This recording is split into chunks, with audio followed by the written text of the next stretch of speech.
Remember, in my second story, there was a chapter of my grandma. So, in this chapter, also, I have a story where I will find out how my grandma died. So, let's begin with the chapter number 3, Grandma's Death. Grandma was sitting at the table outside our house. I looked at the clock, it was almost 3 o'clock. She was holding a thali with puri, halwa, and kheer carefully arranged. She was waiting desperately for Dadu to come. I watched her from the doorway. She looked quiet and a little sad. I stood there wondering should I go to her or not. Then I turned back, walked into my room, took off my slippers, and lay down on the bed. I pulled the blanket over me and closed my eyes. The next morning, I woke up when Granny pulled the curtains aside. Get up, she said cheerfully. It's Sunday, I groaned. I want to sleep more. But she had already made tea from the fresh leaves she grows in the garden. I sat up and took a sip. Wow, that's yummy, Granny, I said with a smile. I got off the bed, folded my blanket, and asked her, Granny, yesterday I saw you sitting outside. There was a plate full of food. You kept it all for Dadu, right? I laughed and little added, did Dadu really come yesterday? Granny's face turned serious. She looked at me for a moment and then said quietly, Yes, he came. I knew she was kidding. So I asked, Are you kidding me?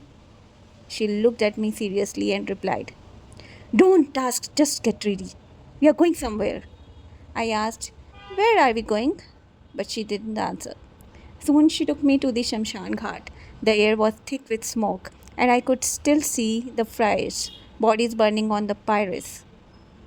We sat down nearby. Confused, I asked her, Why are we here, Dadi? Without saying anything, she took a few things from one of the burning bodies. I couldn't tell exactly what. Then she pulled out a doll from a polythene bag she had bought with her. Just then a woman came towards us. She was the wife of the person whose body was burning. Granny handed the doll to the woman, gave her some bhabut, sacred ash, and said, That will protect you and your family. Still in shock, I turned to my grandmother and asked, Is what the neighbors say about you is true? She looked at me calmly and said, Not everything. People gossip, but they don't really know what I do. I help poor people live peacefully and get free from their doshas. She looked at me and said softly, The people I help, their families are suffering from because of black magic. They are disturbed, haunted, broken. I heal them. I take the asti from here and purify it. I collect certain items from rituals and help the soul get mukti.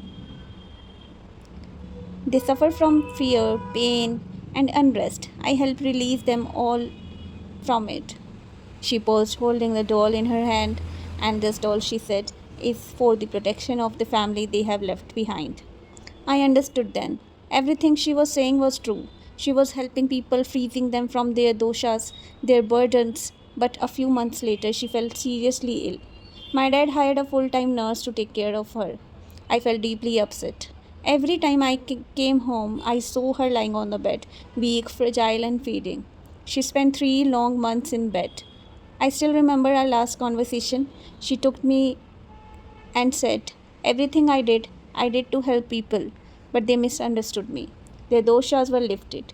They found peace. But every sin, even done for a good reason, must be paid for. I am paying for my now. And not long after that, she passed away. Sometimes, whatever we thought is not real. Same with the Dadi. So, guys, tell me how was the chapter? How did you like the chapter? And if you really want to read the whole book, please go to the link which I am sharing in the description and purchase the book and read the whole book. I hope you will enjoy the reading. Thank you so much.